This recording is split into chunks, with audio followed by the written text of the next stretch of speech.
dikiranya super breed itu adalah hasil dari pola-pola persilangan tertentu ya. Jadi burung digini nanti keluar super breed. Itu kalau boleh saya bilang bukan ya teman-teman. Assalamualaikum teman-teman YouTube, jumpa lagi dengan saya Habibi di channel Dunia Hobi. Ya, pada video kali ini saya mau sedikit sharing-sharing ya tentang teoritis tentang breeding atau ternak burung merpati. Nah, kali ini saya mau bikin video atau membahas tentang super breed ya.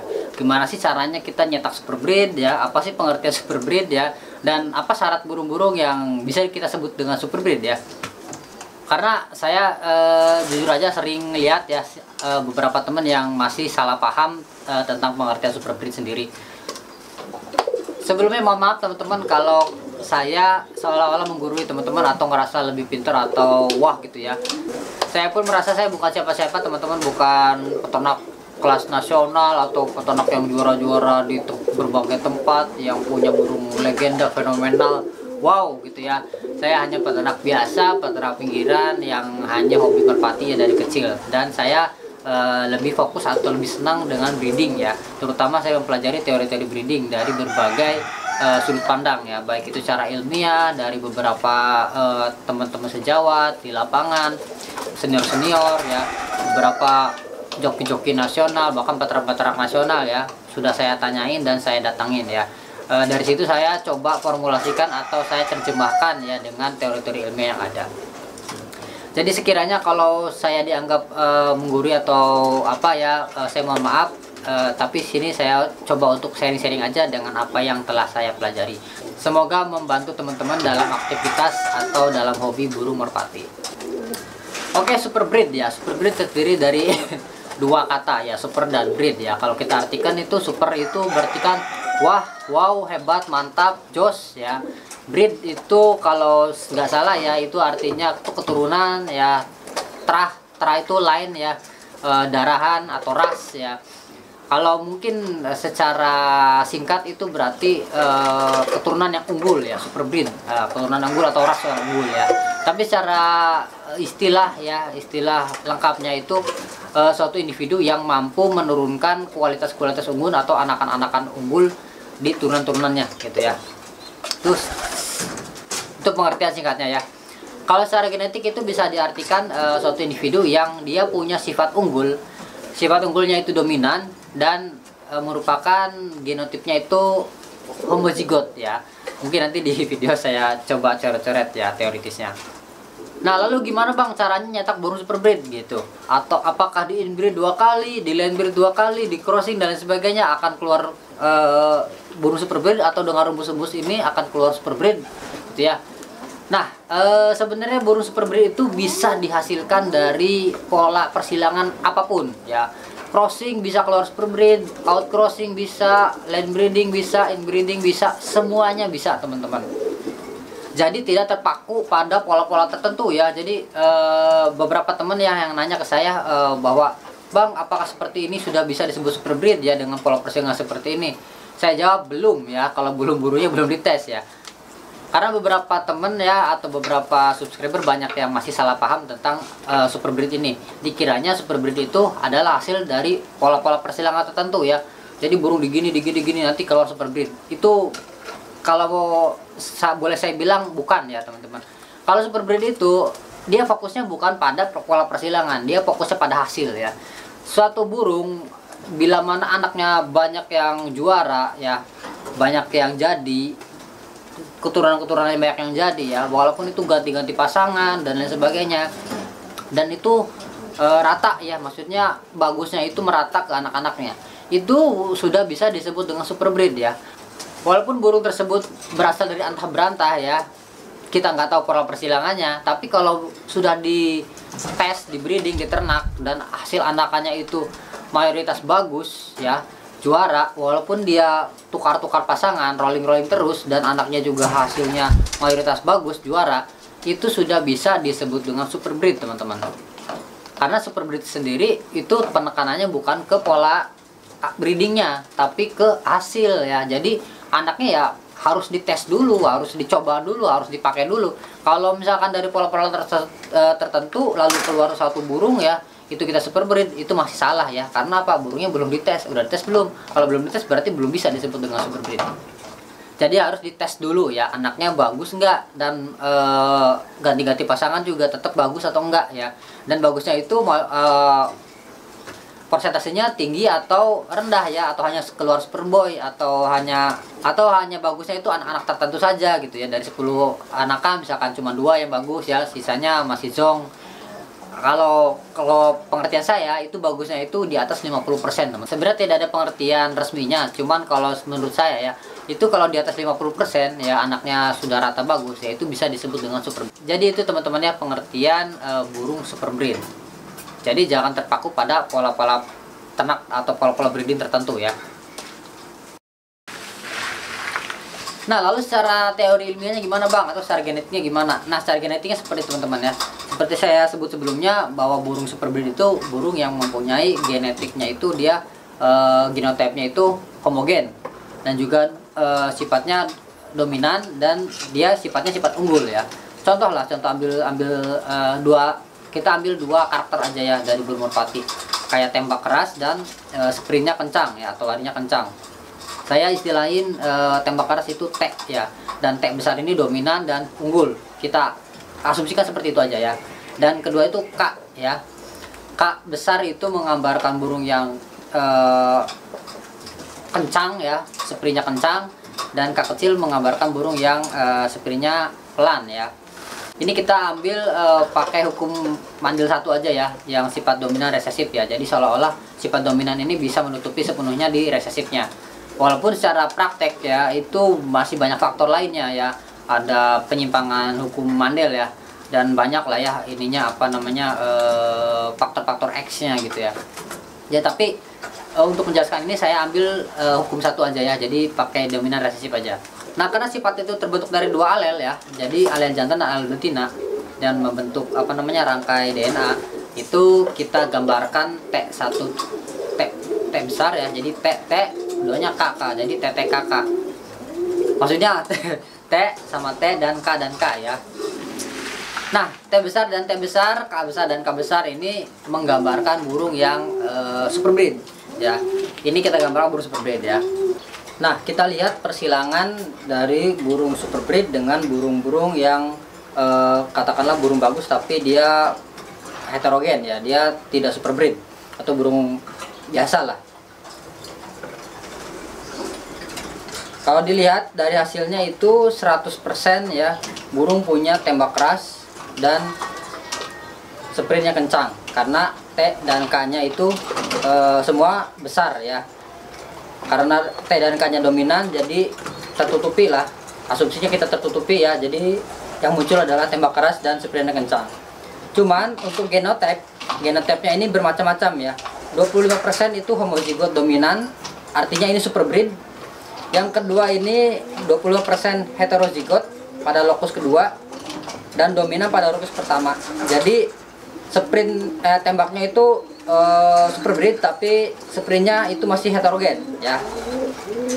Kisahnya lihat sendiri lah ya, itu ada heterozigot pada lokus pertama dan keduanya dominan. Yang keempat heterozigot pada lokus keduanya. Nah, tapi bisa kita simpulkan ya, dari hari perkawinan super breed ini 20% kita bisa mengeluarkan super breed dan 100% kita bisa mengeluarkan burung bagus. Itu kalau kita kawinkan dengan burung yang sprintnya bagus, tembaknya bagus, tapi bukan super breed ya, atau masih heterozigot. Kita lihat silangan yang lainnya ya. Heterozigot tetap bagus ya, heterozigot tapi tetap bagus. Yang ketiga heterozigot, homozigot dominan pertama 20%, homozigot juga, heterozigot pada yang ketiga homozigot, dia super breed ya, 50% super breed. Heterozigot pada lokus kedua dia bagus juga tapi bukan super breed ya. Nah, terakhir yang keempat ini super breed ketemu burung biasa lah, taruhlah dia tembaknya pelan dan sprintnya pelan. 50% keluar burung heterozigot tapi dia masih punya tembak yang kencang dan sprint yang kencang. 50% lagi dia heterozigot juga, cuman pada lokus keduanya ya. Masih juga T-nya itu masih dominan dan K-nya masih dominan. Jadi masih tembak keras dan spraynya kencang, walaupun genetiknya itu heterozigot. Nah, bisa disebutkan ya, jadi burung super breed ini kemungkinan secara teoritis hukum mandul 1 itu 100% keluar burung tembak keras dan sprint kencang, tetapi hanya beberapa persen atau 50% ke bawah dia bisa menghasilkan burung super breed lagi, sesuai dengan tergantung dengan pasangannya. Sekarang kita coba kawinkan burung-burung yang punya genetik atau genotype heterozigot dengan ketemu heterozigot. Ibaratnya burungnya yang bukan super breed lah, tapi walaupun bukan super breed tapi termasuknya beberapa ada yang bagus gitu ya. Ini burung random. Kita kawinkan ya. 1 2 3 4 ya. Bisa dilihat yang pertama itu bisa ngeluarin burung super breed 25%. 50% burung bagus, 20% burung tembaknya kurang ya, tapi spraynya bagus. Yang kedua 50% burung bagus keluar heterozigot, 50% burung keluar jelek ya, pelan dan homozigot lagi pelannya. Jadi super breed ke arah jelek. Nah, yang ketiga seperti teman-teman lihat ya, 50% bagus, 50% kurang. 50% bagus, 50% bagus juga. Cuma heterozigot semua. Nah, seperti itu teman-teman ya. Jadi kemungkinan keluarnya itu tidak serata pada burung yang super breed ya. 100% bagus lah ya secara genetik. Tapi dan ini perlu digarisbawahi lagi ya. Ini hanya asumsi bila mana cuma terdapat 2 sifat ya, yaitu tembak dan sprint, dan kita asumsikan tembak keras itu lebih dominan dan sprint keras itu lebih dominan juga gitu ya. Dan ini hanya mengandalkan 2 sifat ya, resesif dan dominan. Pada kenyataannya ada banyak sekali sifat-sifat pada burung merpati. Saya nggak tahu ya ada berapa kromosom, apakah ada 80 kromosom atau berapa kromosom, dan kromosom ini yang akan membentuk genotype untuk dia mengeluarkan sifat saat dia kawin. Jadi saat burung kawin itu dia mengeluarkan sperma atau sel telur ya. Yang betina mengeluarkan sel telur dan laki-lakinya mengeluarkan sperma. Nah, pada sel telur dan sperma itu terdapat gamet atau potongan dari genotype atau potongan dari DNA yang dipunyai gitu ya. Jadi kalau DNA-nya dominan dan homogen, ya udah anak-anaknya kemungkinan seperti ini. Tapi kalau misalkan heterogen, ya udah random aja gitu, keluarnya random gitu. Nah, makanya kenapa burung super breed ini ya ibaratnya paling dicari oleh peternak-peternak, terutama untuk menghasilkan burung-burung yang unggul dalam sifat-sifat yang baiknya gitu teman-teman.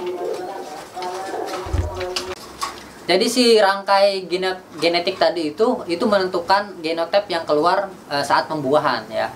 Saat dari sel telur dia megang genotipenya apa, dari sperma dia keluar genotipnya apa gitu ya. Nah, itu yang akan jadi anak atau jadi individunya ke depan. Nah, seperti itu teman-teman ya. Jadi gambaran burung yang super breed dan yang bukan super breed, walaupun sama-sama burung bagus ya. Tapi dari hasil keturunannya super breed itu lebih stabil atau lebih rata ya keanakannya, dan itu ratanya itu bersifat positif ya atau unggul. Berbeda dengan burung yang bagus tapi gennya heterogen atau dia bukan super breed. Dia masih bisa ngeluarin burung bagus tapi dia juga bisa menghasilkan burung yang jelek juga gitu ya. Jadi kemungkinannya itu banyak ya. Nah, ini masih 2 sifat teman-teman. Nah, pada burung merpati itu banyak sekali sifatnya ya. Saya nggak tahu ada berapa kromosom dari burung merpati itu. Nah, itu bisa menjadi kemungkinan keluar saat pembuahan atau saat burung itu kawin ya. Karena kan setiap sperma, setiap sel telur itu dia terbentuk dari genetik yang ada di indukannya gitu ya. Nah, seperti itu teman-teman ya secara singkat genetiknya. Lalu kenapa Bang kita harus meng-crossbreed dan sebagainya? Kan nggak pakai crossbreed pun, nggak pakai teori-teori inbreeding apa segala macam pusing ya. Kita kan bisa superbreed kan bisa dihasilkan dari persilangan apapun. Betul teman-teman, seperti itu demikian adanya.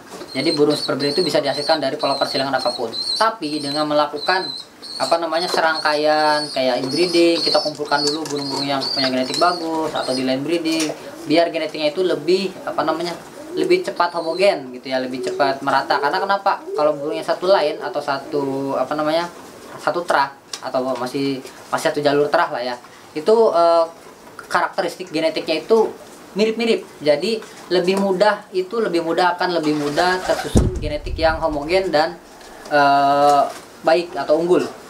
Jadi mempercepat kita untuk menghasilkan burung super breed tersebut. Ya berbeda dengan kita asal kawin-kawinkan ya, asal ketemu-ketemukan, belum tentu hasilnya juga bisa bagus ya. Berbeda dengan kita breeding asal breeding ya, asal tidak tahu jalur, tidak tahu trah, tidak tahu pegangan dan sebagainya, asal ketemu bisa ngasilin burung bagus bisa, tapi mungkin kemungkinannya itu lebih acak ya, lebih random ya. Berbeda dengan yang kita terpola, baik itu dari segi pegangan, segi trahnya gitu ya, itu akan lebih, ibaratnya akan lebih tahu tujuan gitu ya. Ibaratnya kita mau ke Paris nih ya, kita tahu tujuan kita kemana gitu ya, jalannya bolak-belok gitu, itu akan lebih cepat sampai dibanding kita gacak atau random ya, ke jalan asal jalan gitu kan, nggak tahu nyasarnya kemana kan, bisa jadi lama nyampenya, bisa jadi cepat, bisa jadi nggak nyampe gitu. Dan menurut saya pun super breed itu ada tingkatannya teman-teman ya. Jadi ada burung yang memang anaknya bagus-bagus, tapi bagusnya itu hanya di kelas RT, atau hanya bagusnya di lokalan, atau hanya bagusnya di selekdaan. Ada juga yang burung bagusnya di nasional dan sebagainya. Itu tergantung dari si individunya masing-masing ya, si burungnya masing-masing, atau ibaratnya tergantung modal kitanya gitu ya. Lalu gimana bang cara nyetak super breed ya gitu ya? Dari tadi muter-muter mulu, nggak nyampe-nyampe. Yang pertama pakai burung yang terah dan kinerjanya bagus.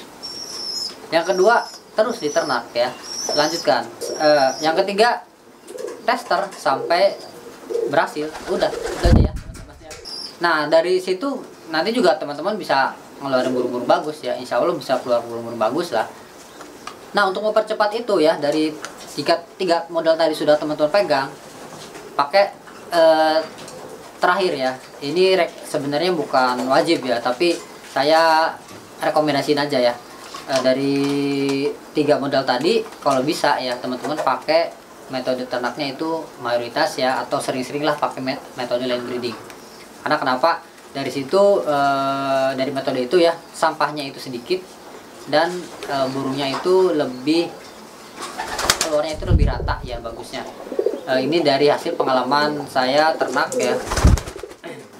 Karena dari sampel pertamanya saja itu sudah juara ya, bahkan kemarin di Madura itu sudah bisa bersaing di nasional, walaupun memang ya masih belum juara 1 ya, tapi setidaknya jalannya sudah benar gitu teman-teman ya. Tinggal modal saya aja yang mungkin belum segede bos-bos gitu ya.